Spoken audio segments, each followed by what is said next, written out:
सो इस लेक्चर में हम डिस्कस करने वाले एक्सरसाइज 3F को। तो सबसे पहले देख लेते हैं क्वेश्चन नंबर 1 में क्या कहा गया है। Right the number of solutions of the following pair of equations. Basically हमारे पास ये पेयर ऑफ इक्वेशन है, इसके नंबर ऑफ सॉल्यूशंस बताने हमें कितने होंगे। तो देखिए सबसे पहली इक्वेशन क्या है।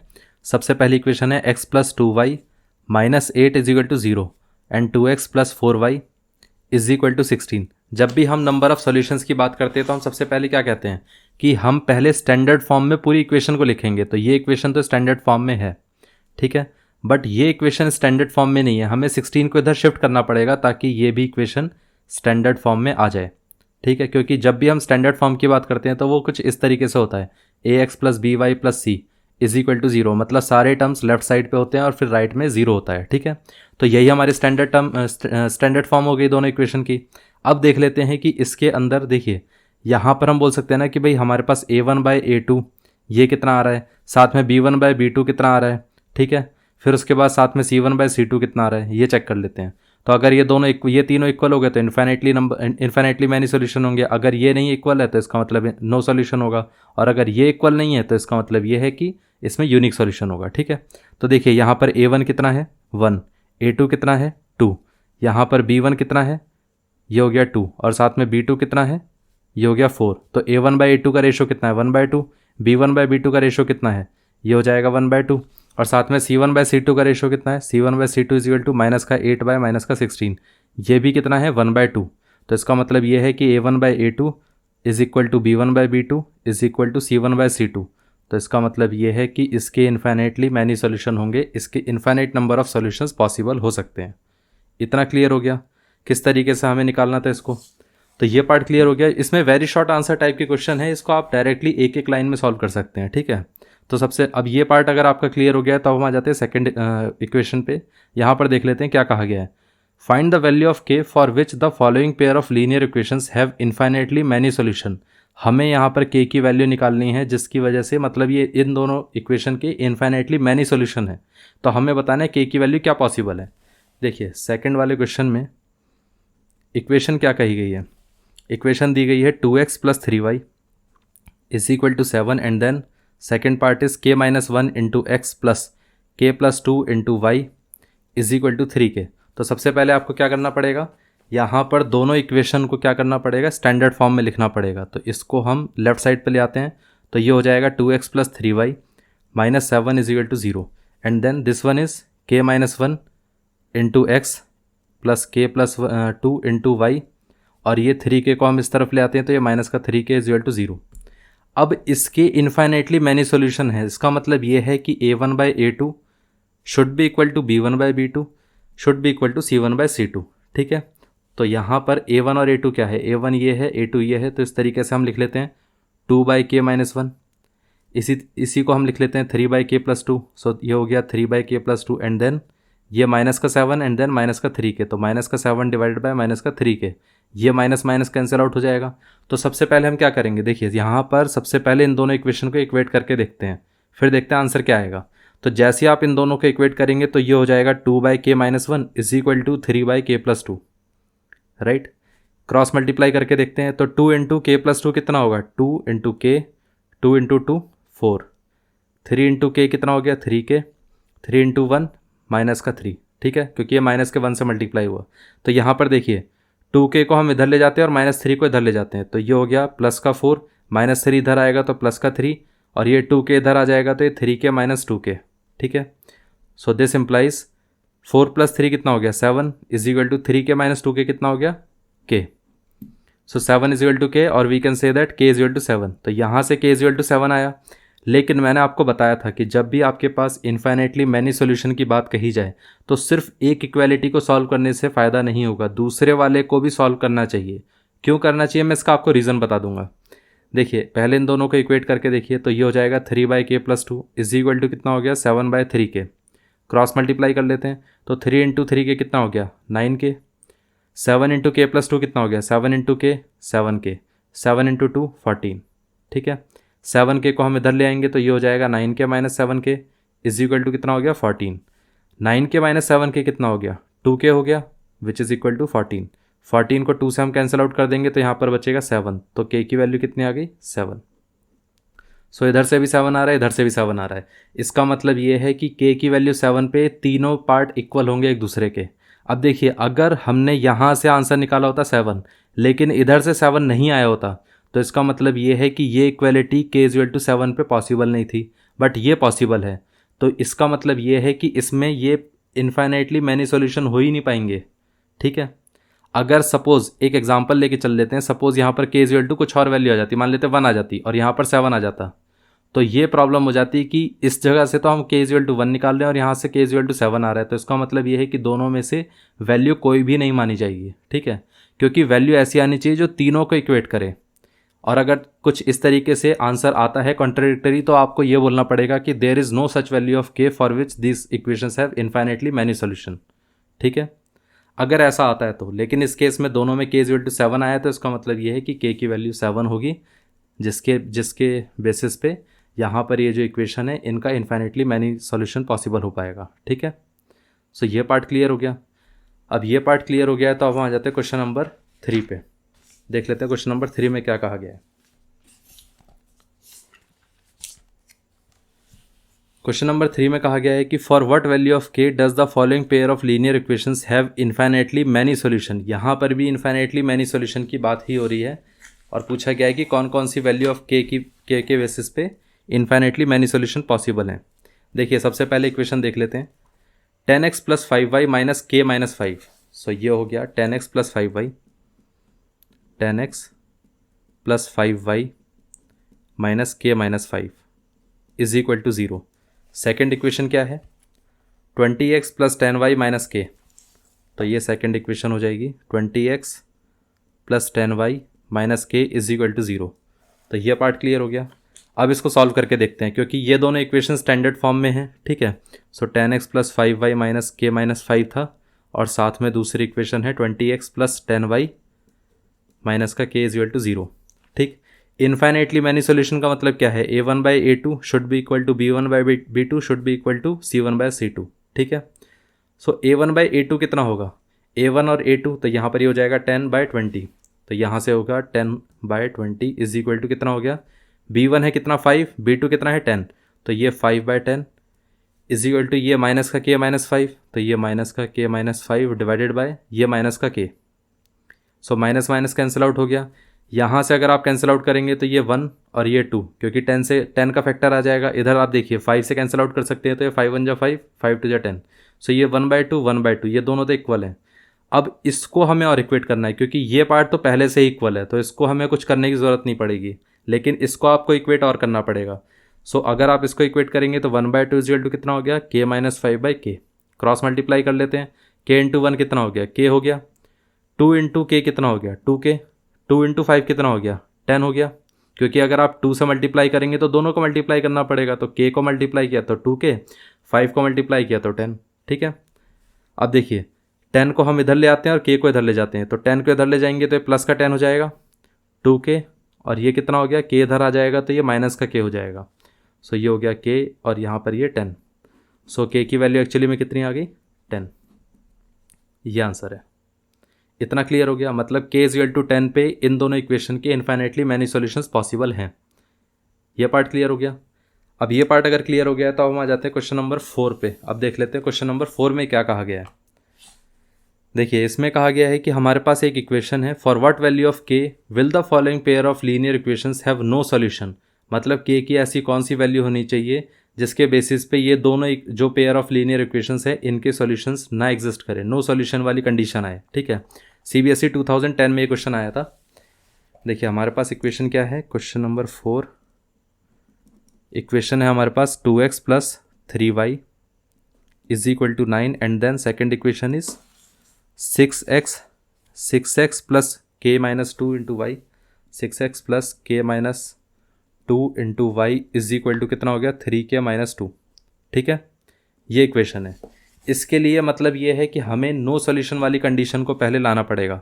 एक काम करते हैं, सबसे पहले स्टैंडर्ड फॉर्म में लिख लेते हैं। तो इसको आप लिखेंगे तो ये हो जाएगा 2x प्लस 3y माइनस का 9 is equal to 0, and this equation is 6x plus k minus 2 into y and then minus का 3k minus 2 is equal to 0। अब हमें क्या करना पड़ेगा, देखिए इन्फाइनेटली मैनी सोल्यूशन के लिए क्या होता है, a1/a2 should be equal to b1/b2 should be equal to c1/c2, but no solution के लिए ये इक्वल नहीं होना चाहिए। ठीक है, ये दोनों इक्वल होने चाहिए बट ये वाला पार्ट इक्वल नहीं होना चाहिए। ठीक, तो हमें क्या करना पड़ेगा, सो यहाँ से आप देख सकते हैं 2/6 should be equal to 3/k-2, 3/k-2 because b1/b2 के इक्वल होना चाहिए, बट इस किसके इक्वल नहीं होना चाहिए, 9/-3k-2, ये दोनों कैंसिल आउट हो गया। ठीक है, माइनस माइनस से कैंसिल आउट हो जाएगा। अब आप देखिए सबसे पहले तो इसको इक्वेट करके देख लेते हैं। एक काम करते हैं, ये हो गया 1 और ये 3। ठीक है, अब आप देखिए कि यहाँ पर ये 1 और ये 3 है, ये 3k-1 3/k-2 है। ठीक है, तो क्रॉस मल्टीप्लाई करके देखिए, k इंटू 1 k हो गया, माइनस का 2 इंटू 1 माइनस का 2 हो गया, 3 इंटू 3 कितना हो गया, 9 हो गया। तो यहाँ से कितना आ जाएगा, 2 अगर इधर शिफ्ट होगा तो k इक्वल टू कितना आ गया, 11। ठीक है, तो k की वैल्यू 11 होनी चाहिए। अब देखिए ये दोनों, इन दोनों को अगर आप देखेंगे, इनइक्वालिटी भी देखना ज़रूरी है। ठीक है, मैं आपको रीज़न बता देता हूँ क्यों देखना ज़रूरी है। सबसे पहले इसको सॉल्व करते हैं, फिर मैं आपको रीज़न बताऊँगा। देखिए इसको अगर आप इससे क्रॉस मल्टीप्लाई करेंगे तो 3 इंटू 3k-2, बिकॉज माइनस तो कैंसिल आउट हो गया था, is not equal to k-2 into 9, तो ये हो जाएगा 9 इंटू k-2। ठीक है, अब आप देखिए 9 और 3 एक दूसरे को कैंसिल आउट कर सकते हैं, तो यहाँ पर बचेगा 3। ठीक है, और यहाँ पर बचेगा 1, तो ये हो गया 3k-2 is equal to 3 into k कितना हो गया, is not equal to 3 into k 3k, and then ये कितना हो गया 3 इंटू 2, यहाँ पर ये माइनस का 6 हो जाएगा। ठीक है, तो यहाँ पर ये कितना हो गया, ये 3k और ये 3k दोनों कैंसिल आउट हो जाएंगे, तो यहाँ पर अल्टीमेटली आंसर कितना आएगा। सो यहाँ से अगर आप देखेंगे तो -2 is not equal to -6। Obvious सी बात है, ये दोनों इक्वल नहीं है, तो इसका मतलब ये है कि ये आंसर हमारा सही आ रहा है। अब मैं आपको रीज़न बताता हूँ मैंने क्यों इक्वेट किया। सपोज़ आपके पास यहाँ पर कुछ और वैल्यू होती और इस तरीके की वैल्यू होती कि ये दोनों भी इक्वल हो जाते, मतलब ऐसी कुछ वैल्यू होती कि यहाँ पर सपोज़ मैं एक एग्जांपल लेके दिखा देता हूँ आपको। ठीक है, ताकि आपको थोड़ा सा आइडिया लग जाए। मान लीजिए कि इस केस में इस पार्ट पे यहाँ पर मान लेते हैं कुछ इस तरीके से दिया होता, ये दे दिया गया होता है कुछ ऐसे 9/3k माइनस का ये हो जाता है, मान लेते हैं 6, इस तरीके से होता। अब आप इसको सॉल्व करके देखिए, यहाँ पर है 3/k-2 and this one is what 1/2 1/3, ये तो हमने सॉल्व कर लिया था 1/3। ठीक है, तो अब आप देखिए ये इसमें आता क्या, अगर हम इसको सॉल्व करके देखते तो ये हो जाता 3 इंटू 3 कितना हो गया, आई थिंक 3k-6 नहीं होना चाहिए, कुछ और होना चाहिए। सो ये एक काम करिए 4k ले लीजिए, 4k माइनस ये तो काफ़ी बड़ा हो जाएगा, या एक काम करिए सिर्फ k की बात कर लेते हैं। यहाँ पर इसकी जगह कुछ ऐसा होता, ये हो जाता 2k। ठीक है, 2k + 6 ऐसा हो जाता, 2k + 6 या 2k + 5 इस तरीके से दिया होता, मान लेते हैं ऐसा दिया होता। अब आप देखिए इसको सॉल्व करके 3 इंटू 2 कितना हो गया 6k, और ये 3 इंटू 5 कितना हो गया 15 हो गया, is not equal to 9 into k कितना हो गया 9k, और ये माइनस का 18।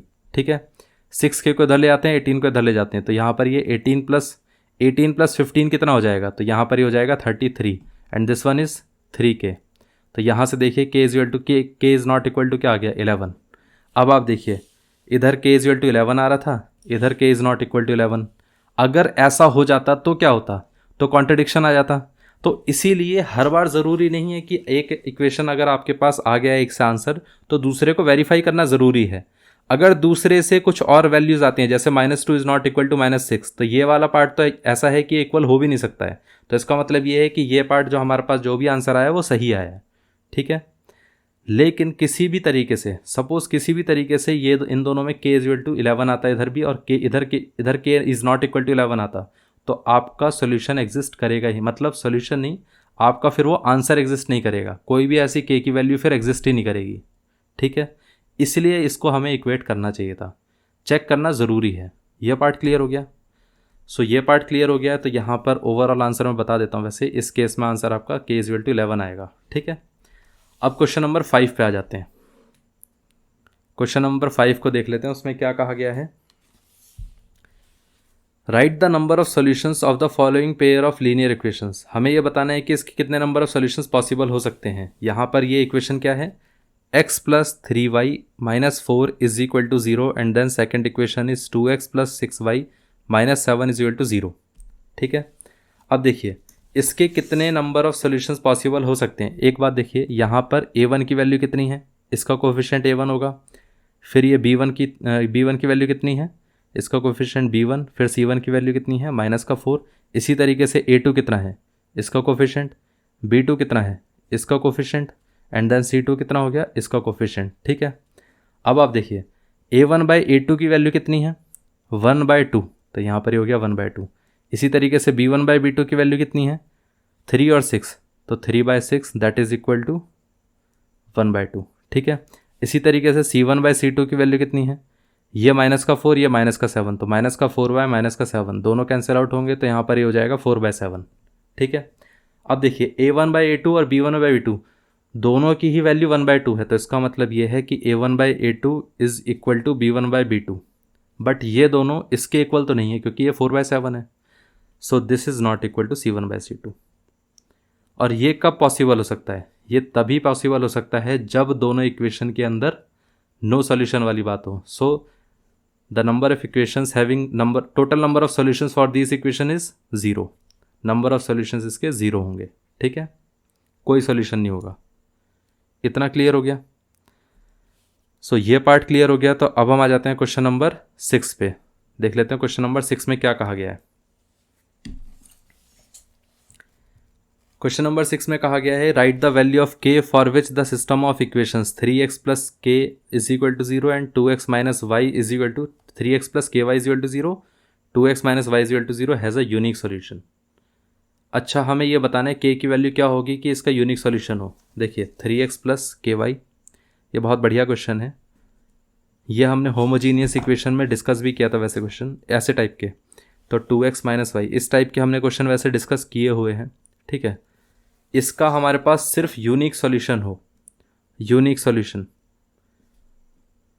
देखिए होमोजीनियस वाले केस में मैंने पूरा डिटेल में बताया था, यहाँ पर मैं कुछ कुछ चीज़ें बता देता हूँ। देखिए मैंने बताया था कि a1 into x plus b1 into y is equal to 0 और a2 into x plus b2 into Y.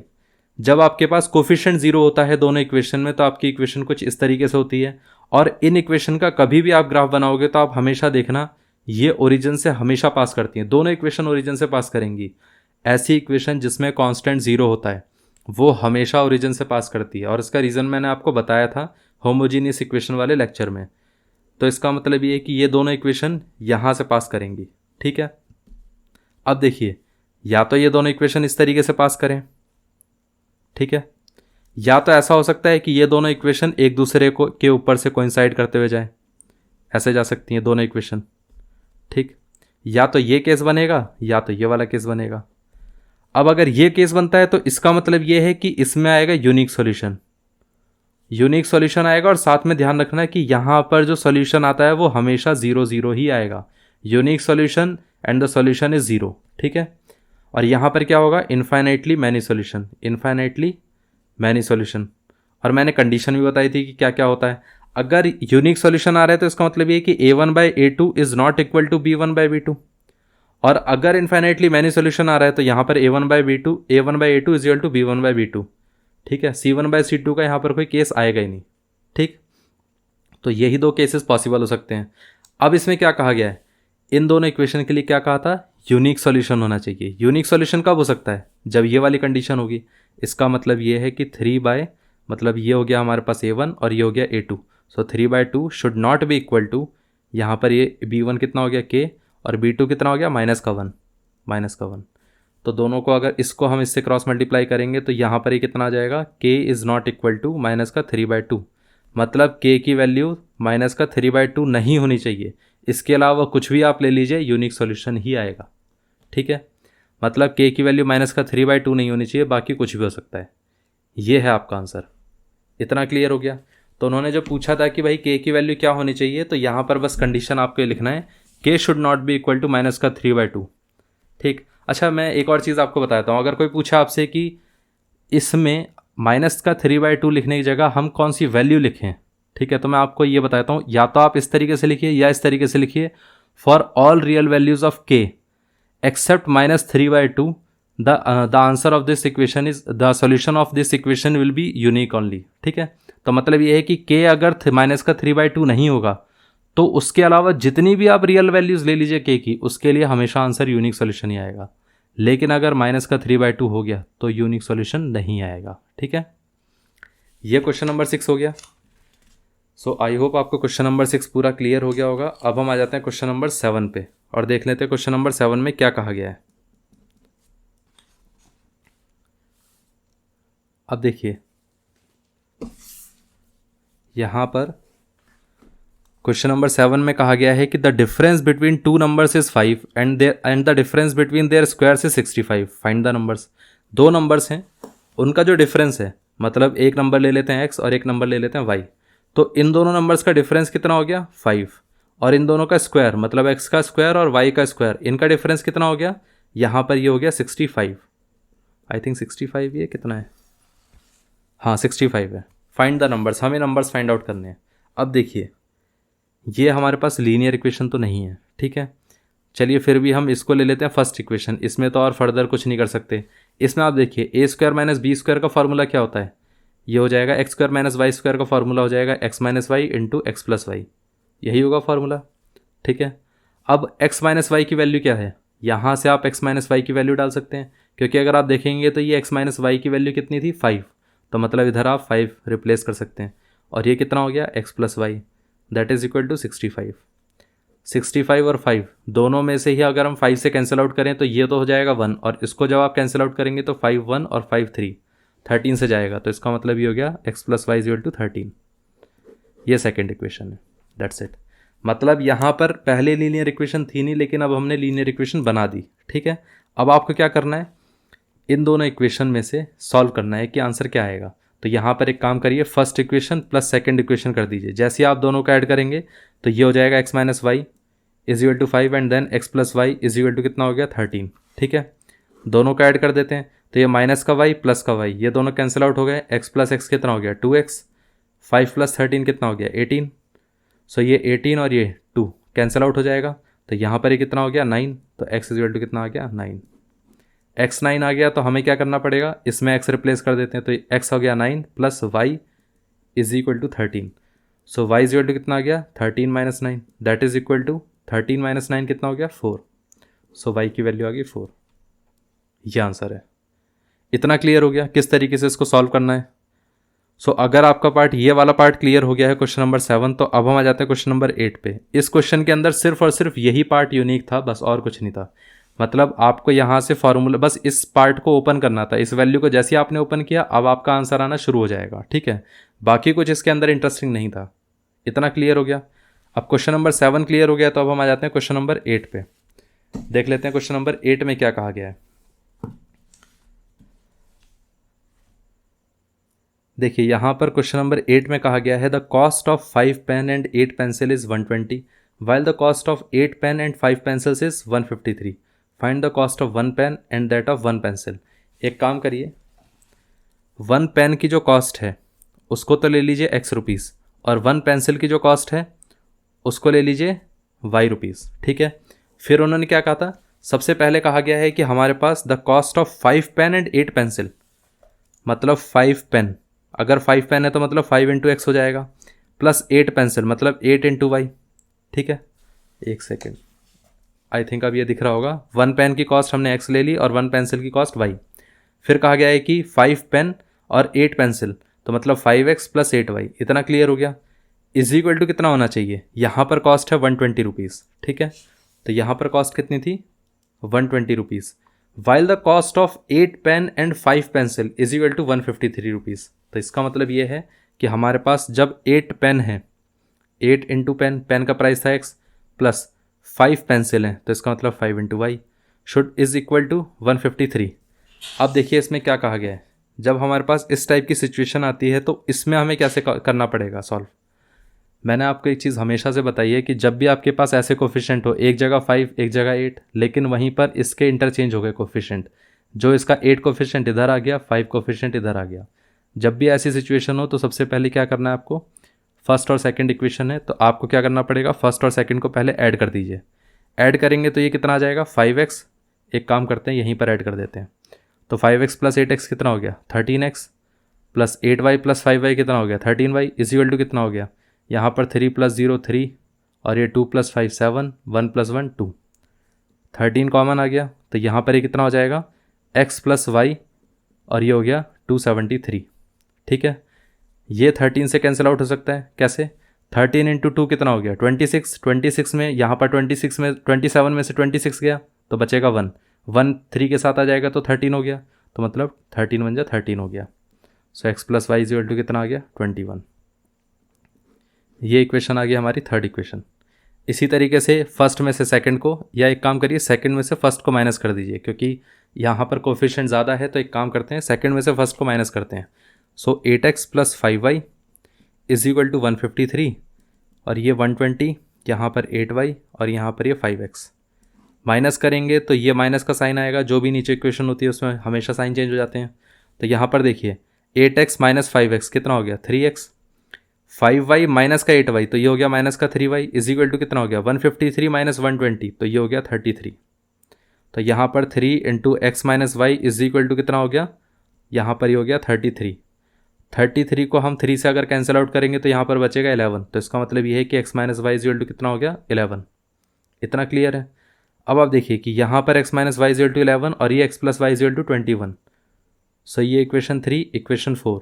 अब आप देखिए यहाँ से हम डायरेक्टली आंसर निकाल सकते हैं। कैसे? दोनों इक्वेशन को ऐड करेंगे तो x आ जाएगा। ठीक है, तो यहाँ पर थर्ड इक्वेशन + 4 इक्वेशन कर दीजिए।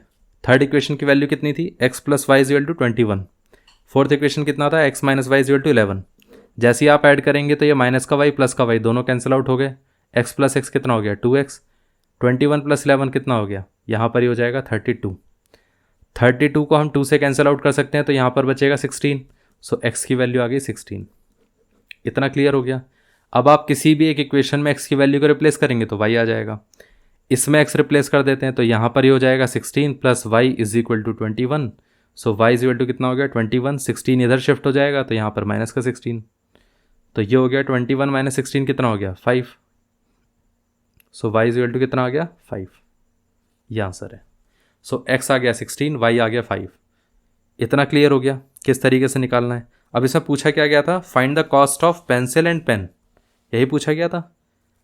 कहाँ गया ये क्वेश्चन, ये वाला 8 वाला क्वेश्चन में find the cost of pen and pencil. ठीक है, कॉस्ट ऑफ पेन और पेंसिल हमने निकाल दिया कि इसकी कॉस्ट कितनी होगी। पेन की कॉस्ट है 16 रुपीज़ और पेंसिल की कॉस्ट है 5 रुपीज़। ठीक है, अब ये पार्ट अगर क्लियर हो गया है तो अब हम आ जाते हैं क्वेश्चन नंबर 9 पे। देख लेते हैं क्वेश्चन नंबर 9 में क्या कहा गया है। देखिए, the sum of 2 numbers is 80, the larger number exceeds 4 times the smaller one by 5, find the numbers.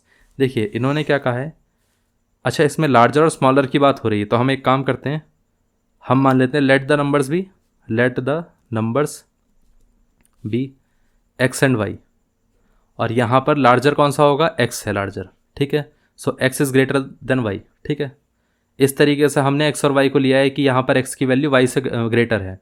तो उन्होंने क्या कहा था, सबसे पहला पार्ट था इनका the sum of 2 numbers is 80। तो इसका मतलब ये है कि x + y = है 80। फिर उन्होंने कहा था कि भाई जो लार्जर नंबर है दैट इज x एक्सीड्स कितना एक्सीड कर रहा है x।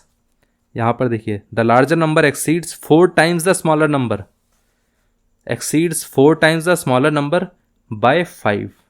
मतलब x 4 टाइम्स ऑफ y के मतलब x 4y से एक्सीड कितना कर रहा है 5। ठीक है, तो इसका मतलब ये है कि आप यहाँ से इक्वेशन बना सकते हैं कि x - 4y अगर आप करेंगे तो भी 5 आएगा।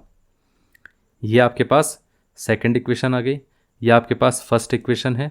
ठीक है, एक काम करिए, अच्छा ये 80 था, 8 नहीं था 80 था। फर्स्ट इक्वेशन को एक काम करिए 4 टाइम्स से मल्टीप्लाई कर दीजिए ताकि इससे आप एलिमिनेट कर दें। मतलब फर्स्ट में अगर हम 4 से मल्टीप्लाई करके फिर उसको ऐड कर देंगे सेकंड के साथ तो होगा क्या, इसका 4 टाइम्स और ये 4y, ये दोनों कैंसिल आउट हो जाएंगे अपने आप ही। तो यहाँ पर देखिए 4 से मल्टीप्लाई करते हैं तो 4x हो गया, 4 × y कितना हो गया 4y हो गया, = 4 × 80 कितना हो गया 320 हो गया। अब यहाँ पर देखिए ये हो गया x, ये कितना है माइनस का 4y, और ये कितना हो गया, यहाँ पर ये है 5। दोनों का ऐड कर देते हैं, ये दोनों तो कैंसिल आउट हो जाएंगे, प्लस का 4 और माइनस का 4 कैंसिल आउट हो गया। 4x + x कितना हो गया 5x = 320 + 5 कितना हो गया 325। ये दोनों 5 से कैंसिल आउट हो जाएंगे, तो यहाँ पर ये 1 आ जाएगा और ये कितना आ जाएगा 5 6 30 और ये 5 5 25। तो इसका मतलब ये है कि x की वैल्यू 65 है। और y कितना आएगा, इस इक्वेशन में x की वैल्यू को रिप्लेस कर देते हैं, तो ये हो जाएगा 65 plus y is equal to कितना हो गया 80। तो y इज इक्वल टू कितना हो गया 80 माइनस 65। सो यहाँ पर हमारे पास 15 आ गया। सो नंबर्स क्या क्या आया हमारे पास 65 एंड 15, ये नंबर्स हैं जिसमें से लार्जर नंबर 65 है और स्मॉलर नंबर 15 है। ठीक है, अब आप अगर इसको वेरीफाई करना चाहें तो आप वेरीफाई भी कर सकते हैं। कैसे, इन दोनों का सम निकालेंगे तो 80 आएगा। अगर आप 15 का 4 टाइम्स करेंगे तो कितना हो जाएगा 60 हो जाएगा। तो 65 में से 60 से कितना बड़ा है 5 यूनिट्स। तो यहाँ पर ये भी इक्वेशन सेटिस्फाई हो रही है। इतना क्लियर हो गया। सो अगर क्वेश्चन नंबर 9 क्लियर हो गया है तो अब हम आ जाते हैं क्वेश्चन नंबर 10 पे। अब देख लेते हैं क्वेश्चन नंबर 10 में क्या दिया गया है।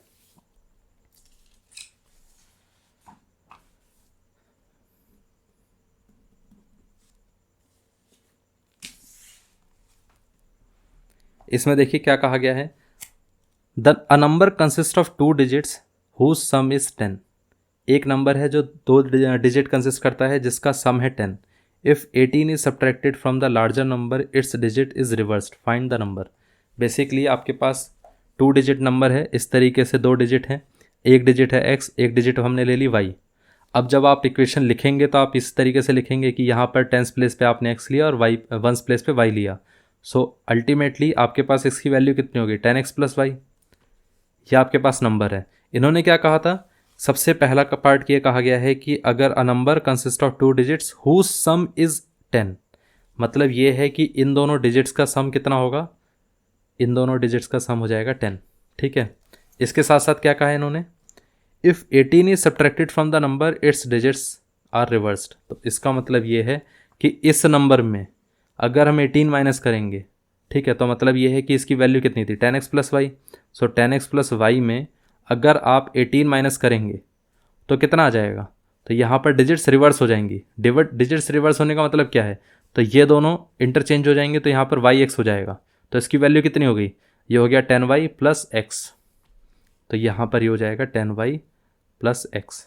ठीक है, मैं हमेशा आपको बताता आया हूँ, अभी भी बताता हूँ कि जब भी आप स्टेटमेंट लिखेंगे तो आप इस तरीके से मत लिखना एक्स वाई, यह मैं आपको समझाने के लिए लिख रहा हूँ। एक्चुअली में जब आप स्टेटमेंट लिखेंगे तो उसमें ये पार्ट हटा देना, सिर्फ आपको ये लिखना होगा और बस आपको ये बोलना पड़ेगा कि यूनिट प्लेस पे आपने वाई लिया है और साथ में 10th प्लेस पे आपने एक्स लिया है। ठीक है, तो इस तरीके से आपको दिखाना पड़ेगा। तो यहाँ पर देखिए ये 2 इक्वेशन बन गई। अब ये पार्ट अगर आप देखिए लेफ्ट साइड पर लेकर आएंगे तो कितना आएगा 10x प्लस वाई, यहाँ पर ये माइनस का 10y और ये माइनस का x और ये माइनस का 18 is equal to 0। 10x minus x कितना हो गया 9x, y और माइनस का 10y कितना हो गया माइनस का 9y और ये माइनस का 18 है, तो ये कितना हो जाएगा प्लस का 18, क्योंकि राइट साइड पे ले गए हम इसे।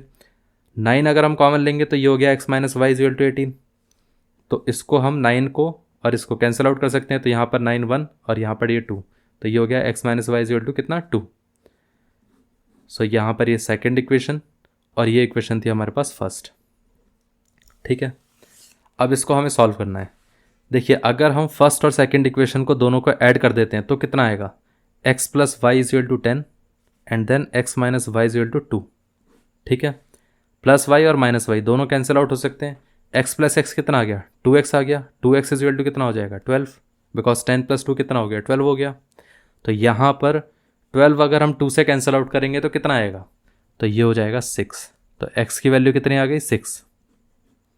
अब y कितना आएगा, किसी भी एक इक्वेशन में आप x की वैल्यू को रिप्लेस कर दीजिए। तो एक काम करते हैं, इसमें रिप्लेस कर देते हैं। तो 6 minus y is equal to कितना हो गया 2, y को इधर 2 को इधर, तो 6 y कितना था, ये 2 कितना हो जाएगा माइनस का 2 हो जाएगा क्योंकि यहाँ प्लस का था, ये माइनस का y था तो ये प्लस का y हो जाएगा। सो ये 6 माइनस 2 कितना हो गया 4 इज इक्वल टू y। तो इसका मतलब ये कि y की वैल्यू कितनी होगी 4। ठीक है, अब आपसे पूछे कि find the value of that number required number, तो ये देखिए आपके पास 10th प्लेस आ गया 6 और 1st प्लेस आ गया 4, तो इसका मतलब नंबर आ गया 64। ठीक है, अगर आपको इस तरीके से एग्जाम में जब दिखाना होगा तो यहाँ पर क्या करना पड़ेगा, क्योंकि आपने एग्जाम में यहाँ पर 10x प्लस वाई नंबर लिया था तो आपको लिखना पड़ेगा इस तरीके से 10x plus y, hence the required number is 10x plus y that is equal to 10 into 6 plus 4 that is 10 plus 6 कितना हो गया 60 प्लस 4 दैट इज 64। ये आंसर है। इतना क्लियर हो गया। सो ये पार्ट क्लियर हो गया है। तो अब हम आ जाते हैं क्वेश्चन नंबर 11 पे। देख लेते हैं क्वेश्चन नंबर 11 में क्या कहा गया है। सो क्वेश्चन नंबर 11 में कहा गया है अ मैन पंच्ड 47 स्टैम्प्स, अच्छा परचेज, सॉरी पंच्ड कह रहा हूँ मैं। A man purchased 47 stamps of 20 पैसे एंड 25 पैसे for 10 rupees, find the number of each type of stamp. Basically उसने 47 स्टैम्प्स को खरीदा, ठीक है। कुछ स्टैम्प ऐसी थी जो 20 पैसे की थी और कुछ स्टैम्प ऐसी थी जो 25 पैसे की थी। तो इसका जो टोटल प्राइस है, टोटल प्राइस 47 स्टैम्प्स का है 10 रुपीज़। तो पूछा गया है कि कितनी नंबर ऑफ स्टैम्प्स होंगी हर एक टाइप की, मतलब 20 पैसे वाली टाइप की स्टैम्प और साथ में 25 पैसे वाले टाइप की स्टैम्प, ठीक है। तो क्वेश्चन नंबर 11 में देखिए, हम मान लेते हैं कि 20 पैसे वाली टाइप की जो स्टैम्प्स है, number of stamps for of 20 पैसे विल बी एक्स, ठीक है। और साथ में 25 पैसे वाली जो स्टैम्प्स हैं उसने वाई परचेज करी। उसने टोटल स्टैम्प्स कितनी परचेज करी थी, ये एक्स है और ये वाई है, तो इन दोनों का नंबर मिलाकर कितना होना चाहिए 47, ठीक है। और इनका जो प्राइस है वो प्राइस मिलाकर कितना होना चाहिए 10 रुपीज़।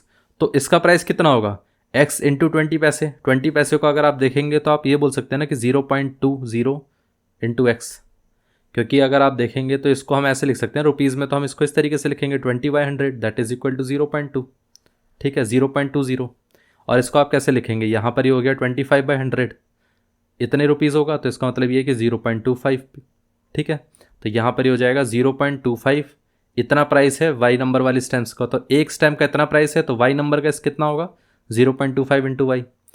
तो यहाँ पर आप देखिए डेसिमल हटा के आप सीधा इसको 100 लिख सकते हैं, इसको भी आप 100 लिख सकते हैं। तो यहाँ पर ये कितना हो गया 20x/100 और ये कितना हो गया 25y/100, ठीक है। और यहाँ पर ये हो गया 10। अब आप देखिए कि यहाँ पर आप इसको एक काम करिए, इसको आप यहाँ पे 5 से कैंसिल आउट करेंगे तो ये 4 हो जाएगा और ये 20 हो गया। और इसको आप देखेंगे 25 1 और ये 4 से कैंसिल आउट हो गया, सीधा चला गया, ठीक है। और ये कितना हो जाएगा, ये 1 और ये 5। सो ये basically x/5 plus y/4 is equal to 10 आ गया। इतना क्लियर है। अब आप इन दोनों का एलसीएम ले सकते हैं 5 और 4 का। अगर आप एलसीएम लेंगे तो कितना आएगा, तो यहाँ पर 5 और 4 का एलसीएम होता है 20। सो यहाँ पर ये कितना आ जाएगा 4x और यहाँ पर ये कितना आ जाएगा 5y, ठीक है। और ये कितना हो गया इज इक्वल टू 10। 20 का क्रॉस मल्टीप्लीकेशन इससे करेंगे तो कितना हो जाएगा 4x plus 5y is equal to कितना हो गया 20 इंटू 10 दैट इज़ 200। ये पार्ट क्लियर हो गया, ठीक है। अब आपका एलसीएम वाला पार्ट तो क्लियर हो गया होगा कि 5 इंटू 4 20 था। वैसे भी आप एलसीएम लेके भी देखेंगे तो भी 20 आएगा और 5 इंटू 4 कर देंगे 20 आएगा। इसको हमने 4 से मल्टीप्लाई कर दिया, इसको हमने 5 से कर दिया, ठीक है। यहाँ पर आप देखिए 4x plus 5y is equal to 200 है और साथ में आपके पास पहली स्टेटमेंट थी x plus y is equal to 47। ये आपके पास फर्स्ट इक्वेशन, ये वाली इक्वेशन आपके पास सेकंड है, ठीक है। अब आप देखिए सेकंड में से अगर आप फर्स्ट को सॉल्व करेंगे तो कैसे आप कर सकते हैं 4x प्लस 5y, एक आपके पास ये इक्वेशन है सेकंड इक्वेशन। अब इस सेकंड इक्वेशन में से अगर आप यहाँ पर y को एलिमिनेट करना चाहते हैं तो क्या करना पड़ेगा, इसको 5 टाइम्स बनाना पड़ेगा। तो माइनस करिए 5 टाइम्स ऑफ फर्स्ट इक्वेशन। तो 5 टाइम्स ऑफ फर्स्ट इक्वेशन क्या होगा, ये 5 ये 5, तो ये हो जाएगा 5x और ये 5 इंटू वाई कितना हो गया 5y। और साथ में इसको अगर आप 5 से मल्टीप्लाई करेंगे तो कितना आएगा 5 7 35 और यहाँ पर ये 3 हो गया 5 4 20, 20 प्लस 3 23, ठीक है। ये एक तरीका था। दूसरा तरीका ये होता है कि इसको 10 से मल्टीप्लाई कर दीजिए, जैसे दैट इज़ 47 इंटू 10 कितना हो गया 470, उसका आधा कर दीजिए 235। इस तरीके से भी हो सकता है। माइनस करेंगे तो हमारे पास डिनोमिनेटर वाली इक्वेशन के साइन चेंज हो जाएंगे, तो ये सारे माइनस हो गए, ये दोनों कैंसिल आउट हो गए। 4x माइनस 5x कितना हो गया माइनस का x इज इक्वल टू कितना हो जाएगा 200 में से 235 को माइनस करेंगे तो माइनस का 35 हो गया। माइनस माइनस कैंसिल आउट हो जाएगा तो यहाँ पर x इज इक्वल टू कितना आ गया 35। ये आंसर है। इतना क्लियर हो गया।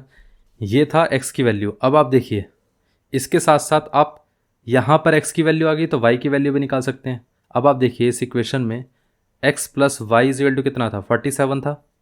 तो यहाँ पर हम क्या बोल सकते हैं कि भाई y की वैल्यू कितनी होगी, x की वैल्यू अगर 35 है तो ये y इज इक्वल टू कितना आ गया, so y is equal to 47 minus 35 that is equal to 12। तो मतलब ये है कि यहाँ पर 20 पैसे की स्टैम्प उसने 35 ली और 25 पैसे की उसने स्टैम्प सिर्फ 12 ली। इतना क्लियर हो गया। सो यही आंसर था। सो क्वेश्चन नंबर 11 में find the number of each type of stem. तो हमने ये दोनों नंबर निकाल लिए कि एक टाइप जो था वो 35 और दूसरा टाइप है 12। ठीक है, अब देखिए ये क्वेश्चन नंबर 12 को डिस्कस कर लेते हैं। क्वेश्चन नंबर 12 में क्या कहा गया है, a man has some hens and cows. A man has some hens and cows. अच्छा, कुछ मुर्गियाँ हैं उसके पास और कुछ गायें हैं उसके पास। ठीक है, some hens and some cows. If the number of heads, heads या हेंस होना चाहिए, if the number of heads be 45 and number of feet. अच्छा, ये हेड ही होगा। ठीक है, मतलब उन्होंने कहा कि जो टोटल नंबर ऑफ हेड है, मतलब हैन के देखें या काउ के देखें, जितने भी टोटल हेड्स हैं वहाँ पर 48 है, और नंबर ऑफ फीट जो पैरों के नंबर काउंट किया उन्होंने तो कितना हुआ 140। से पूछा गया है कि कितनी काउज होंगी, how many cows are there. ठीक है, तो एक काम करते हैं, हमारे पास क्वेश्चन नंबर 12 को हम दूसरे पेज पे कर लेते हैं, ज़्यादा बेटर रहेगा। देखिए हम यहाँ पर क्या करते हैं, सबसे पहले तो ये मान लेते हैं कि नंबर ऑफ हेंस ये हो गया x। ठीक है, नंबर ऑफ हेंस और साथ में नंबर ऑफ काउस, तो नंबर ऑफ हेंस हो गया x और ये हो गया y। तो अब आप देखिए, अगर कोई पूछे कि कितने हेड होंगे, ठीक है, टोटल नंबर ऑफ हेड कितने होंगे, अगर एक हैन का एक ही हेड होता है तो मतलब अगर x हैन होंगी तो x हेड होंगे। एक गाय का सिर्फ एक ही सर होता है तो इसका मतलब ये कि नंबर ऑफ हैंस कितना, नंबर ऑफ हेड कितने होंगे गाय के, तो ये भी y होंगे। लेकिन अगर आपसे कोई पूछे कि फीट कितने होंगे, तो एक हैन के दो पैर होते हैं तो इसका मतलब ये है कि इसके फीट कितने होंगे 2 टाइम्स। ठीक है, लेकिन एक काऊ के कितने फीट होने चाहिए, इसके होंगे 4 टाइम्स, क्योंकि 4 पैर होते हैं गाय के। इतना क्लियर हो गया। अब उसने क्या कहा था, नंबर ऑफ हेंस और काउज उसने नहीं बताया हमें। ठीक है, उसने क्या बताया हमें, सिर्फ यहाँ पर नंबर ऑफ हेड्स इज़ 48, मतलब जो इन दोनों का टोटल नंबर है वो 48 है, और साथ में नंबर ऑफ फीट कितना है, फीट इज़ 140। तो इसका टोटल नंबर 48 है, इसका टोटल नंबर है 140। ठीक है, तो इसका मतलब एक्स प्लस वाई कितना हो जाएगा, x plus y is equal to 48 and then 2x plus 4y कितना हो गया, 2x plus 4y is equal to 140। ये सेकंड इक्वेशन, ये फर्स्ट इक्वेशन। ठीक है, बस आपको इस तरीके से डायग्राम बना के देख लेना है, अपने आप ही आपकी इक्वेशन बनना शुरू हो जाएगी इसी डायग्राम की हेल्प से। अब देखिए, इसमें से आप किसी भी एक इक्वेशन को रिप्लेस कर सकते हैं, लेकिन एक काम करते हैं, अभी तक हम एलिमिनेशन से ही सॉल्व कर रहे थे तो हम इसको सब्स्टिट्यूशन से कर लेते हैं। इसको आप क्या करिए, x इज इक्वल टू क्या लिख सकते हैं, y को इधर ले जाएंगे तो ये 48 माइनस वाई, ये आपके पास x आ गया, तो x की वैल्यू इधर रिप्लेस कर दीजिए। जैसे ही आप सब्स्टिट्यूट करेंगे तो ये हो जाएगा 2 times of 48 minus y plus 4y is equal to 140। तो यहाँ पर ही हो गया 2 into 48 that is 96, 2 into y कितना हो गया, माइनस का 2y plus 4y is equal to कितना हो गया 140, माइनस का 2y प्लस 4y कितना हो गया, तो यहाँ पर ही हो गया प्लस का 2y, ये 96 हो गया इज इक्वल टू 140। 140 में से अगर हम 96 को माइनस करेंगे तो कितना आएगा, 2y is equal to 140 minus 96। ठीक है, सो यहाँ पर 140 में से 96 को माइनस करेंगे तो ये हो जाएगा 44, ये 2y। 44 को अगर हम 2 से कैंसिल आउट करेंगे तो यहाँ पर ये आ गया 22, तो y की वैल्यू कितनी आ गई 22। इतना क्लियर हो गया। अब आप देखिए कि यहाँ पर x की वैल्यू कैसी आएगी, इसके अंदर आप y की वैल्यू को रिप्लेस कर सकते हैं, तो ये हो जाएगा x is equal to 48 minus y कितना हो गया 22, तो यहाँ पर ये कितना हो गया 8 माइनस 2 कितना हो गया 6, 4 माइनस 2 कितना हो गया 2, सो x इज इक्वल टू 26, ये आ गया।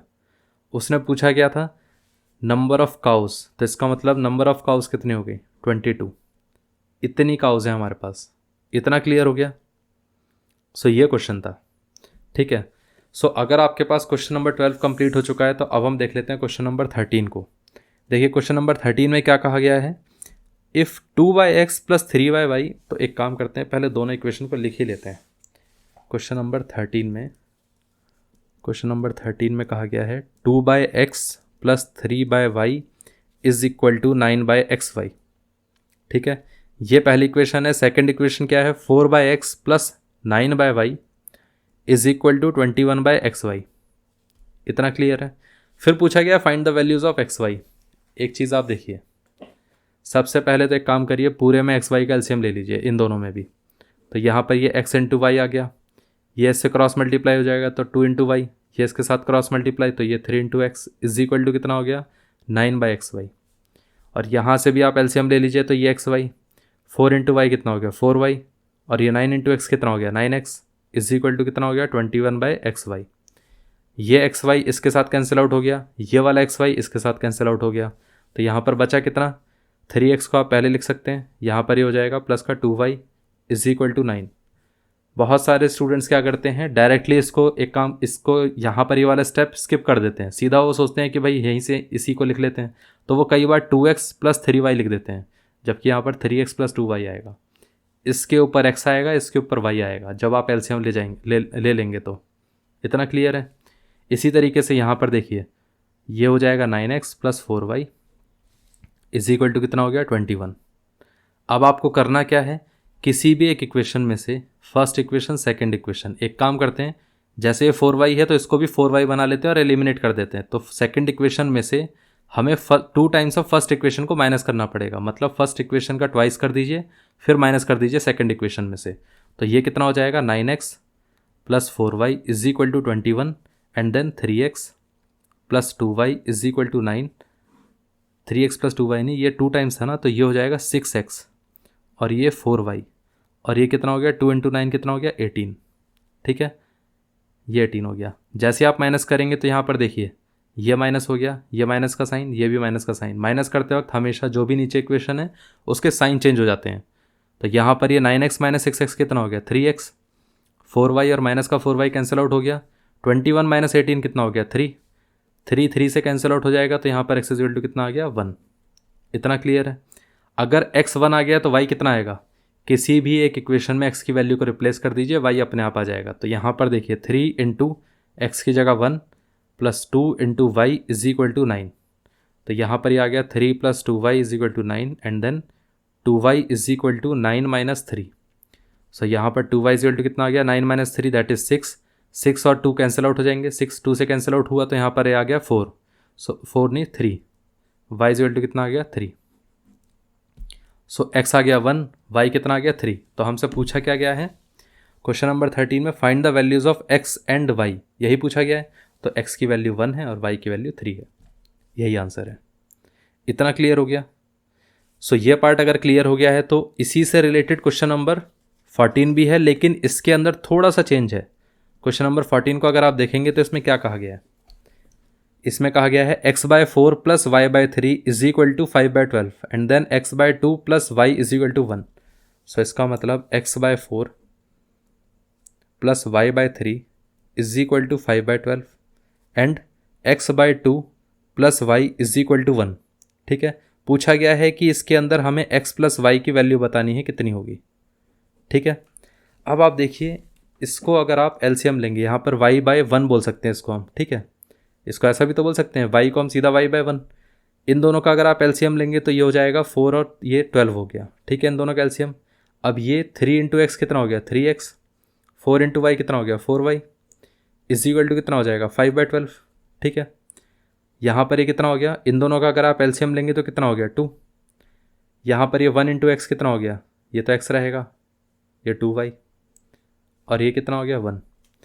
ये 12 इसके साथ कैंसिल आउट हो गया, तो यहाँ पर ये बचा 3x plus 4y is equal to 5। ठीक है, ये फर्स्ट पार्ट है। सेकंड पार्ट क्या है, इसको 2 से, अगर आप इस 2 को इससे मल्टीप्लाई करेंगे तो कितना आएगा, x plus 2y is equal to कितना हो गया, 2। ये सेकंड इक्वेशन है। ठीक है, अब देखिए यहाँ पर आप या तो y को इक्वल कर दीजिए, उस तरीके से आप एलिमिनेट कर सकते हैं, या x को इक्वल कर दीजिए, उससे एलिमिनेट कर सकते हैं। या दूसरा तरीका ये है कि एक काम करिए, x की वैल्यू इस तरीके से आ जाएगी, 2 माइनस 2y, यहाँ से ये आया, इसमें रिप्लेस कर दीजिए। सब्स्टिट्यूशन मेथड, सब्स्टिट्यूशन सबसे अच्छा वहीं काम करता है जहाँ पर x और y में किसी एक में एक 1 कोफिशिएंट हो, जैसे यहाँ पर x के कोफिशिएंट 1 था, तो ऐसे में सब्स्टिट्यूशन काफ़ी काम की चीज़ है, क्योंकि डिनोमिनेटर में यहाँ पर कुछ नहीं आएगा। ठीक है, जब भी आपके पास x और y में एक कोफिशिएंट तो आप सब्स्टिट्यूशन भी अप्लाई करेंगे तो कोई दिक्कत नहीं है। इसको रिप्लेस करेंगे तो ये कितना आएगा, 3 इंटू 2 माइनस 2y, एक्स की वैल्यू 2 माइनस 2y थी, यहाँ से हमने रिप्लेस करी है, प्लस ये कितना हो गया, 4y इज इक्वल टू कितना हो गया, 5। 3 इंटू 2 कितना हो गया, 6। 3 इंटू 2y कितना हो गया, माइनस का 6y, प्लस ये हो गया 4y इज इक्वल टू 5। ठीक है, अब आप देखिए, हम यहाँ पर अगर देखें तो ये 6 को हम इधर ले जाते हैं तो ये कितना हो जाएगा, माइनस का 6 और ये प्लस का 4y, ये हो जाएगा माइनस का 2y। ये 6 इधर जाएगा तो ये 5 माइनस 6 हो गया, तो ये माइनस का 2y इज इक्वल टू कितना हो गया, माइनस का 1। माइनस माइनस कैंसिल आउट हो गया, तो यहाँ से कितना आ जाएगा, 2y is equal to 1 and then y is equal to 1/2, ये आंसर आ गया। y 1/2 आ गया तो यहाँ से आप x की वैल्यू निकाल सकते हैं। कैसे?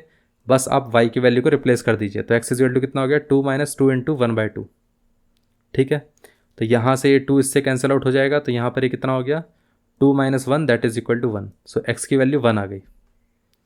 इतना क्लियर हो गया। x आ गया आपके पास 1 और साथ में y आ गया 1/2। लेकिन पूछा क्या गया है? x प्लस वाई की वैल्यू वो कितनी होगी? सो x प्लस वाई मतलब 1 + 1/2 दैट इज इक्वल टू 1 + 1/2 कितना हो जाएगा? 3/2। ये आंसर होगा। इतना क्लियर है? तो ये आंसर है 3/2। ठीक है, सो क्वेश्चन नंबर 14 का आंसर क्लियर हो गया कि किस तरीके से निकालना है हमें। तो ये हो गया 3/2। अब हम आ जाते हैं क्वेश्चन नंबर 15 पे। क्वेश्चन नंबर 15 में देख लेते हैं क्या दिया गया है। देखिए यहाँ पर इक्वेशन है 12x + 17y is equal to 53। ठीक है, ये डायरेक्ट इक्वेशन है।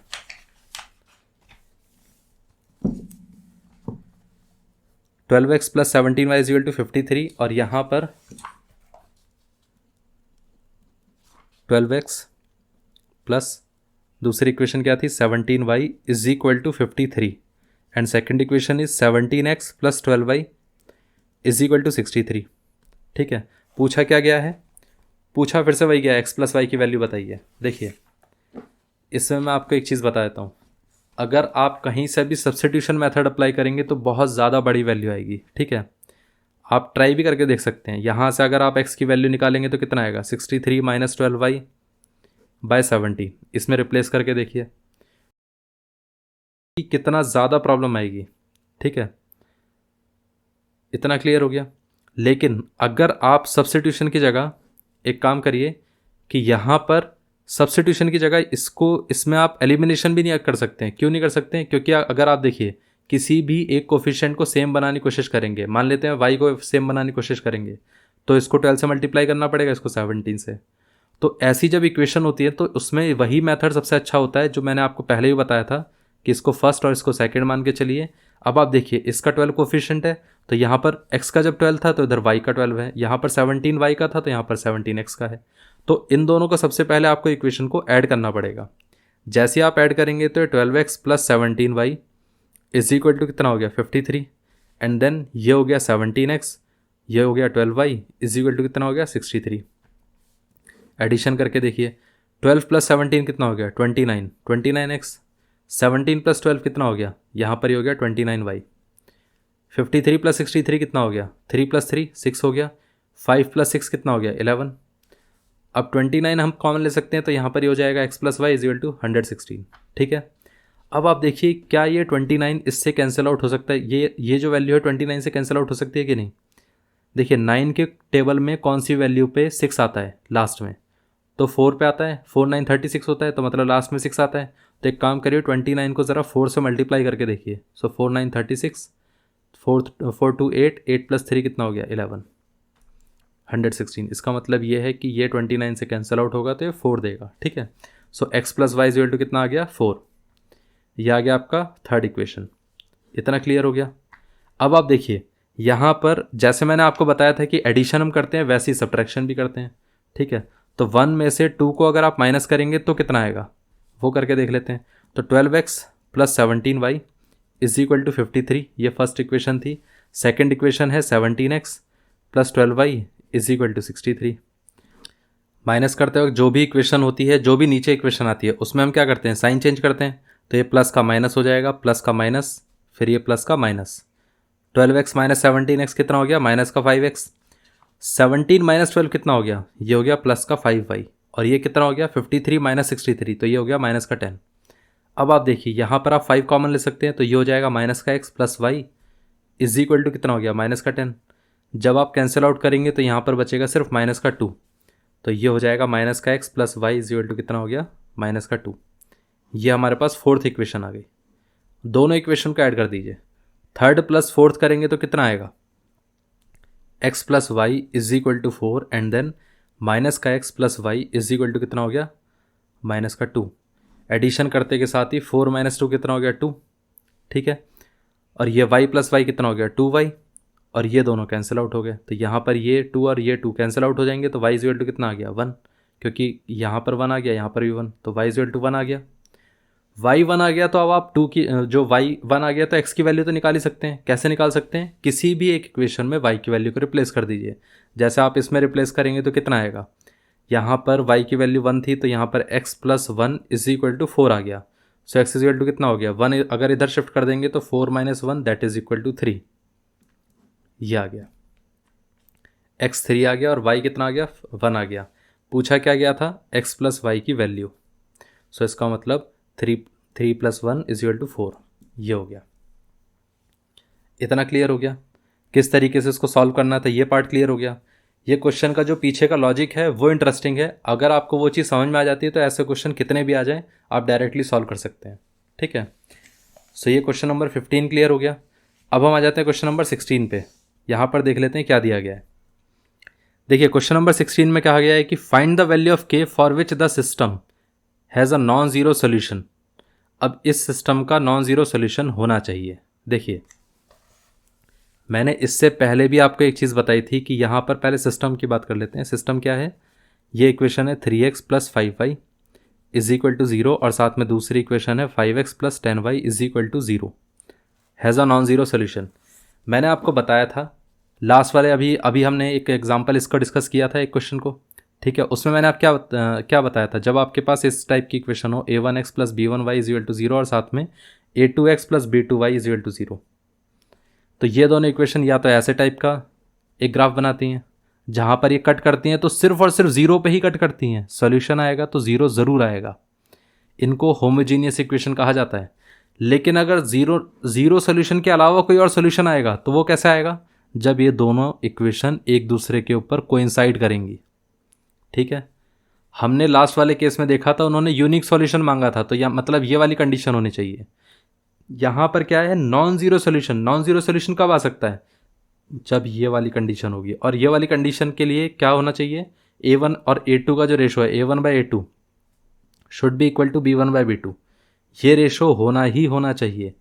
ठीक है, तो नॉन ज़ीरो सोल्यूशन के लिए इसमें एक्चुअली में क्या रेशो होना चाहिए, ये होना चाहिए 3/k should be equal to 5/10। और इस होमोजीनियस इक्वेशन को पूरा डिटेल में मैंने एक लेक्चर में आपको पूरा एक्सप्लेन किया हुआ है, तो आपको आइडिया लग जाएगा कि किस तरीके से हम इसको सॉल्व करना होता है। ठीक है, सो देखिए यहाँ पर 5 और ये 10 है, इसको हम कैंसिल आउट कर देंगे तो ये 1 आ गया, ये 2 आ गया। ठीक है, इस 2 को हम इससे मल्टीप्लाई करेंगे तो 2 इंटू 3 कितना हो गया 6 हो गया, k इंटू 1 कितना हो गया k हो गया, ये आंसर है। इसकी पूरी डेप्थ अगर आपको समझनी है तो होमोजीनियस इक्वेशन वाला आप लेक्चर देखेंगे तो आपको पूरा क्लियर हो जाएगा। अदरवाइज इन शॉर्ट अगर जो चीज़ बताना था वो मैंने आपको बता दिया, ये पार्ट क्लियर हो गया। इससे पहले वाले क्वेश्चन में भी हमने पूरा डिटेलिंग में डिस्कस कर लिया था। सो क्वेश्चन नंबर 16 क्लियर हो गया। अब क्वेश्चन नंबर 17 पे आ जाते हैं, देख लेते हैं क्वेश्चन नंबर 17 में क्या कहा गया है। देखिए क्वेश्चन नंबर 17 में कहा गया है कि क्वेश्चन नंबर 17 में फाइंड के for which the system of equation has a unique solution. Unique solution कब होता है, अब आपके पास यहाँ पर इक्वेशन है, कौन सी इक्वेशन है, k x minus y is equal to 2 and then 6x minus 2y is equal to 3। ठीक है, अब देखिए यहाँ पर यूनिक सॉल्यूशन क्या होता है। वैसे अगर आप लिखना चाहें तो इस इक्वेशन को स्टैंडर्ड फॉर्म में लिख सकते हैं, नहीं भी लिखेंगे तो इस वाले केस में तो इतना दिक्कत होगा नहीं। ठीक है, क्योंकि यहाँ पर C1 और C2 के रेशो की कोई ज़रूरत ही नहीं है। यूनिक सॉल्यूशन का मतलब होता है कि a1/a2 should not be equal to b1/b2, ये कंडीशन होनी चाहिए। अब आप देखिए ये a1 है ये a2 है, तो इसका मतलब k/6 should not be equal to b1 कितना है, b1 है माइनस का 1, b2 कितना है माइनस का 2, ये माइनस माइनस कैंसिल आउट हो गया, तो इसका मतलब k/6 should not be equal to 1/2। 6 इधर मल्टीप्लाई होगा तो कितना आ जाएगा, k should not be equal to 6/2, ये 6 2 से कैंसिल आउट हो जाएगा तो यहाँ पर बचेगा 3, तो इसका मतलब k should not be equal to 3। k 3 नहीं होना चाहिए, 3 के अलावा कुछ भी हो जाएगा तो यहाँ पर यूनिक सॉल्यूशन ही आएगा, ये आंसर है। मतलब for any real value of k there should be a unique solution except 3। कोई भी वैल्यू लीजिए 3 के अलावा हमेशा आपका यूनिक सॉल्यूशन ही आएगा। ठीक है, और 3 पे क्या आएगा, 3 पे यूनिक सॉल्यूशन नहीं आएगा। ठीक है, तो ये था क्वेश्चन नंबर 17। क्वेश्चन नंबर 18 में क्या कहा गया है, फॉर फाइंड के for which the system of equation has an infinite number of solution. अब हमें इसमें इनफाइनाइट नंबर ऑफ सॉल्यूशन की बात करनी है। क्वेश्चन नंबर 18 में इन्होंने इनफाइनाइट नंबर ऑफ सॉल्यूशन की बात करी है, तो सबसे पहले इक्वेशन लिख लेते हैं। देखिए इक्वेशन क्या दी गई है, 2x plus 3y minus 5 is equal to 0 and then 4x plus ky minus 10 is equal to 0। So 2x plus 3y minus 5 is equal to 0 and second equation is 4x plus ky minus 10 is equal to 0। इसमें क्या कहा गया है, has an infinite number of solution, इसके infinite number of solution होने चाहिए। ठीक है, इनफाइनाइट नंबर ऑफ सोल्यूशन का मतलब क्या है कि 2/4 का रेशो 3/k के रेशो के इक्वल होना चाहिए, उसके साथ साथ ये माइनस का 5/10 के भी इक्वल होना चाहिए। माइनस माइनस कैंसिल आउट हो गया, ये दोनों 5 से कैंसिल आउट होंगे तो ये 1 और ये 2, ये दोनों 2 से कैंसिल आउट होंगे तो ये 1 और ये 2, तो यहाँ पर ये हो गया 1/2 is equal to 3/k is equal to 1/2। अब आप देखिए ये पार्ट अगर इक्वल हो गया तो यहाँ से देखिए 1/2 इज इक्वल टू 3/k, तो यहाँ पर ये 1/2 is equal to 3/k, cross multiply करेंगे तो k इंटू 1 k हो गया, 2 इंटू 3 कितना हो गया 6 हो गया, 6 आंसर है। अब देखिए इसको चेक करने की ज़रूरत नहीं पड़ेगी क्योंकि यहाँ से आपने देख लिया 1/2 के इक्वल है तो ये भी 1/2 ही है, तो इसको इक्वेट करेंगे तो आपको पता ही है कि आंसर वही आएगा, सेम ही आएगा क्योंकि दोनों तरफ 1/2 था। ठीक है, अब ये पार्ट क्लियर हो गया। हाँ, अगर यहाँ पर कुछ और होता, कुछ और वेरिएबल की बात होती तो हमें फिर वो भी सॉल्व करना पड़ता, बट यहाँ पर दोनों में कांस्टेंट है तो हमें दिख ही रहा है फिर आंसर क्या होगा। सो ये 80 नंबर क्वेश्चन था। अब हम आ जाते हैं क्वेश्चन नंबर 19 पे। देख लेते हैं क्वेश्चन नंबर 19 में क्या कहा गया है।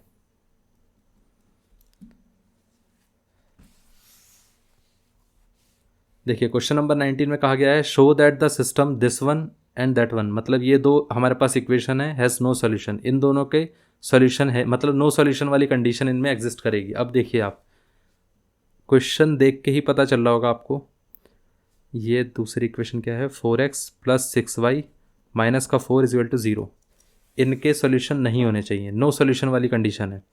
अब आप देखिए नो सॉल्यूशन में क्या होता है, a1/a2 is equal to b1/b2 is not equal to c1/c2।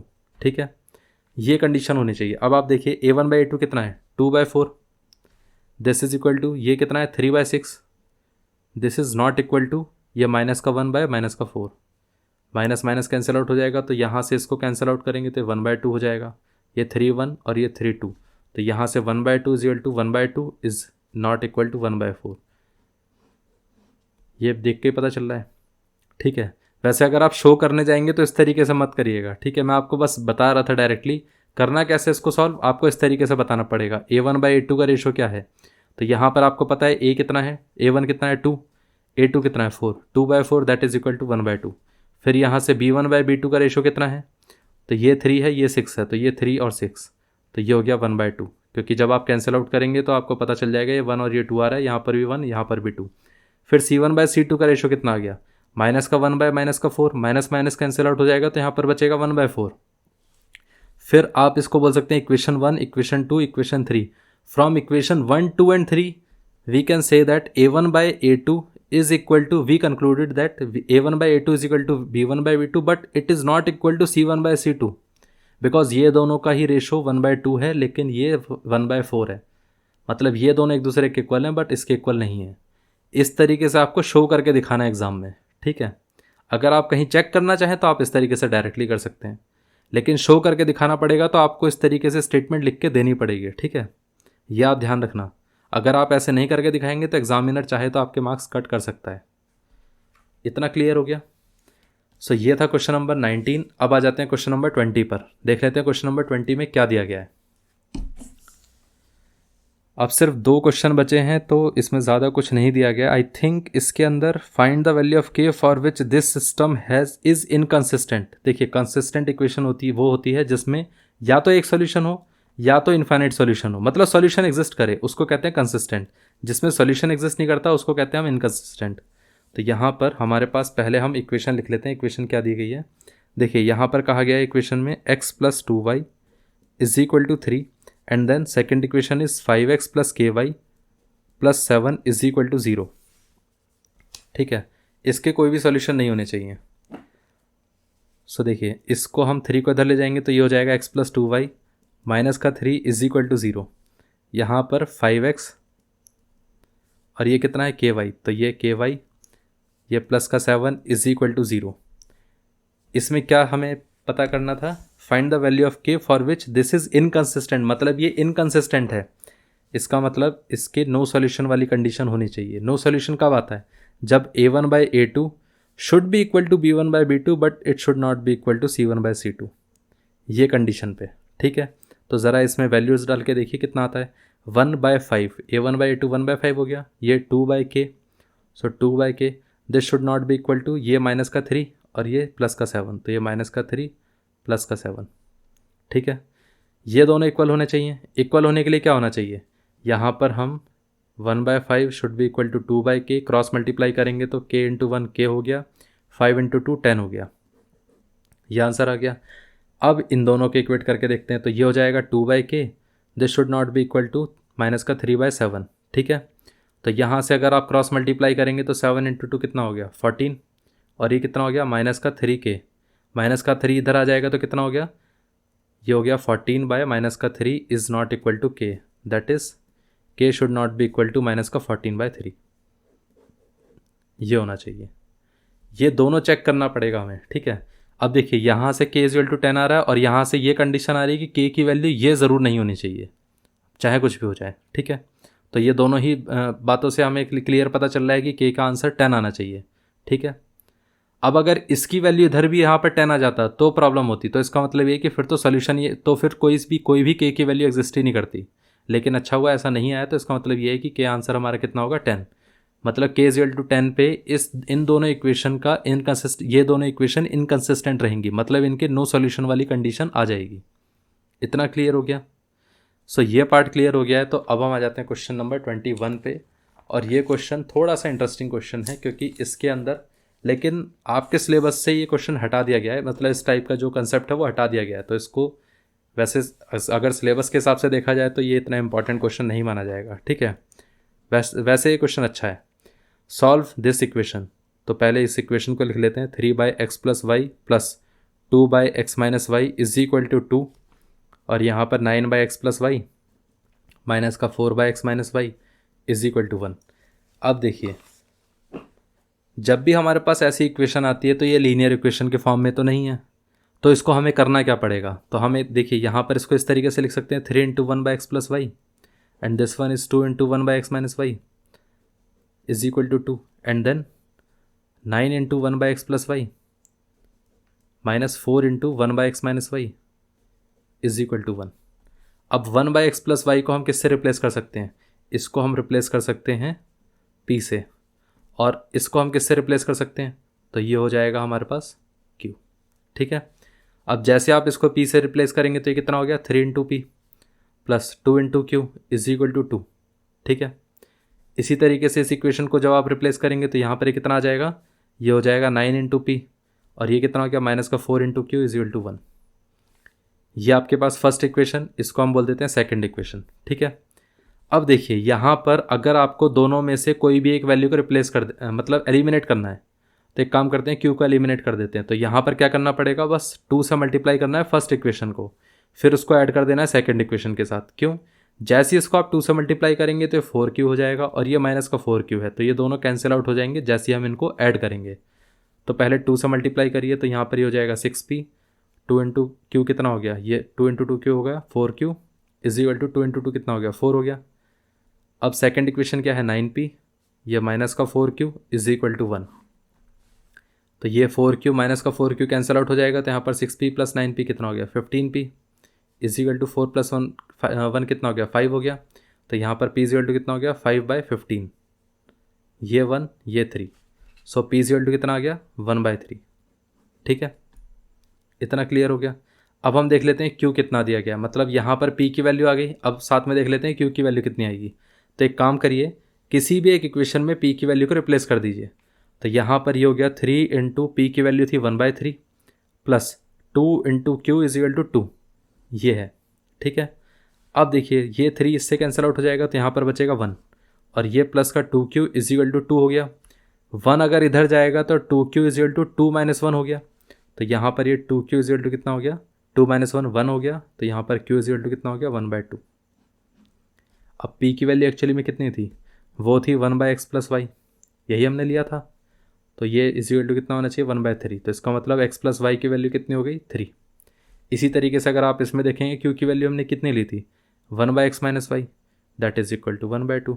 तो इसका मतलब x माइनस वाई किसके इक्वल हो गया 2 के equal. So x minus y is equal to 2। दोनों को अगर हम ऐड करेंगे तो कितना आएगा, y से y कैंसिल आउट हो गया, यहाँ पर x प्लस एक्स कितना हो गया 2x, 3 प्लस 2 कितना हो गया, ये कितना हो गया 5। सो x की वैल्यू कितनी आ गई 5/2। ये आंसर है 5/2 आ गया। इसी तरीके से अगर आपको निकालना है तो y की वैल्यू निकाल सकते हैं। तो यहाँ पर एक काम करिए, किसी भी एक इक्वेशन में रिप्लेस कर दीजिए। तो एक काम करते हैं, इस इक्वेशन में रिप्लेस कर देते हैं। तो ये हो जाएगा 5/2 plus y is equal to 3। So this implies y is equal to कितना हो जाना चाहिए 5/2 का अगर हम इधर ले जाएंगे तो 3 माइनस 5/2 हो गया। तो ये कितना हो गया y is equal to 3 minus 5/2, 3/1 हो गया। इसको हम 3/1 भी बोल सकते हैं। तो इसका अगर आप एलसीएम लेंगे तो ये 2 हो गया। ये 6 minus 5 is equal to 1/2। So y is equal to 1/2। ठीक है, और x की वैल्यू कितनी थी 5/2। ये दोनों आंसर आ गए। इतना क्लियर हो गया किस तरीके से इसको सॉल्व करना है। सो लगभग हमारा पूरा ये पार्ट कंप्लीट हो चुका है। अब हमने एक्सरसाइज पूरी 3F कंप्लीट कर ली। अब हम नेक्स्ट लेक्चर में डिस्कस करने वाले हैं MCQ को, और MCQ ख़त्म करते के साथ ही ये चैप्टर हमारा पूरा कंप्लीट हो जाएगा। ठीक है, फिर उसके बाद हम डिस्कस करने वाले हैं चैप्टर नंबर 4 को, क्वाड्रेटिक इक्वेशन को हम डिस्कस करेंगे इसके बाद। ठीक है, तो आई थिंक एक लेक्चर के अंदर अंदर पूरा MCQ ख़त्म हो जाएगा, फिर उसके बाद चैप्टर 4 स्टार्ट हो जाएगा। सो ये पार्ट क्लियर हो गया। सो आई होप आपको ये लेक्चर पूरा क्लियर हो चुका होगा। So thank you very much for watching the video. अब हम मिलते हैं नेक्स्ट लेक्चर में।